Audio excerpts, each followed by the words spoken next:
So I just got a chance to look at those videos you posted and added me in. I've been up for about an hour, so excuse my talking and how I look. Let's start with the one where you think you pulled too early on the third.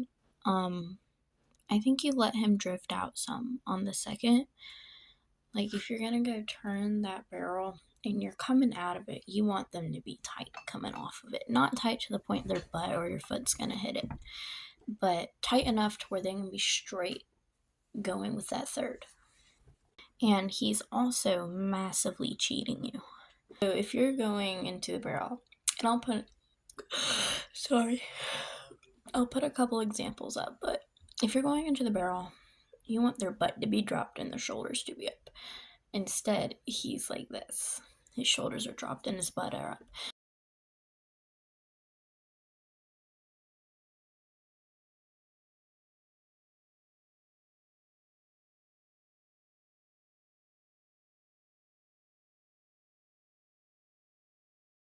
So he's hollowing out his back and making it to where he doesn't rate.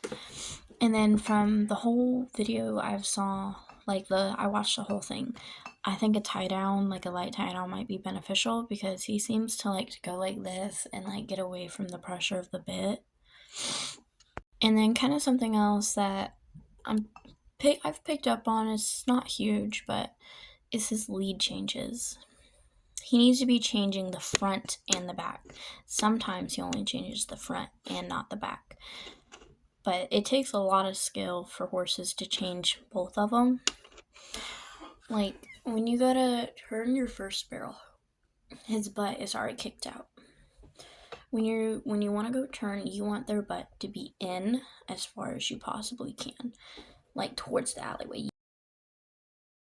You want them to be directed to the alleyway. If this is the start of the alleyway, this part of my hand, and you want him to go like this. You want him to go straight. You don't want him here. You don't want him here. Because that is kicking every single last inch of rate you had from here to here. It's gone. It is gone.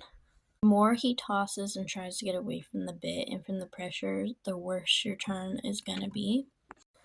And then it's the same thing with the second. When he goes to switch his leads,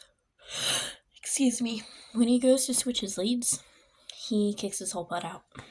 And then his shoulder is dropped in because his butt is out. And then it's kind of hard to see on the third about where your hands are, but what I'm assuming is that your hand is probably about here. Your hand looks about here. If your hand is here, it's a little bit too high. It needs to go down and it needs to be directed with your hip like this. And you don't want it to be that. It needs to be this. Straight. And you're not going to go around the world with it or something like that. It's that simple. And when your hand reaches the peak, you look to your next barrel. And then it's the same kind of deal. When you're going to the third barrel and you want his shoulders up or something, you need to put that inside leg on him and ask him to scoot over so you can have that little bit of space but still get his shoulders up out of the dirt. That's why a lot of horses tend to trip and stumble, because they have their shoulders down into the dirt first. When they have their shoulders down into the dirt first, they're driving with their shoulders. They're not driving with their hindquarters. And then the reason he might be coming off of the barrel some is that you're giving him too little pocket. Excuse me. Oh my gosh. But you're giving him too little of pocket. So instead of giving him just that little bit of space, give him a little more with your inside leg. And then when you get to the barrel, about halfway, put your outside leg on him and open your hand to ask him to come around. Same thing with the second and the third. I think mostly with the second, you need to get his shoulder out of the dirt. I think it would be a lot better if you could get him to lift his shoulder and like scoot. One thing to always keep in mind, especially when you're on a horse that's like that, is there initial instinct is to drop their shoulder into the dirt. And, you know, people say, oh my gosh, you can avoid that. You can avoid that. You're not going to avoid everything. You're not going to avoid everything. And I know some people say, oh, you know, if you do all the slow work right, they're never going to mess up when they get faster. That is wrong. That is wrong. Because it doesn't matter how experienced your horse is. They're an animal. And you're a person. You are going to make mistakes. They might make mistakes. So it doesn't matter how much work you put into it. If you are not consistent, you will never see a difference.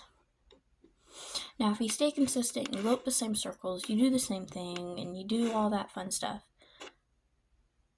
that's great. That's great for your horse. And then when you go to run it, make sure he stays in those tracks that you were originally at and that he drives down with his hindquarters. Another thing that might work, and it works for most of mine, is lunge line surcingle work, or round pen with the surcingle. The surcingle is just something to encourage them to put their head down and lift their back to build up the top line. And I really like it. Or you can go up and down hills and like a whole bunch of stuff like that, like I said earlier. But I think overall you just need to get his shoulders out of the dirt, and his barrels are going to be a lot better because his shoulders are up out of the dirt.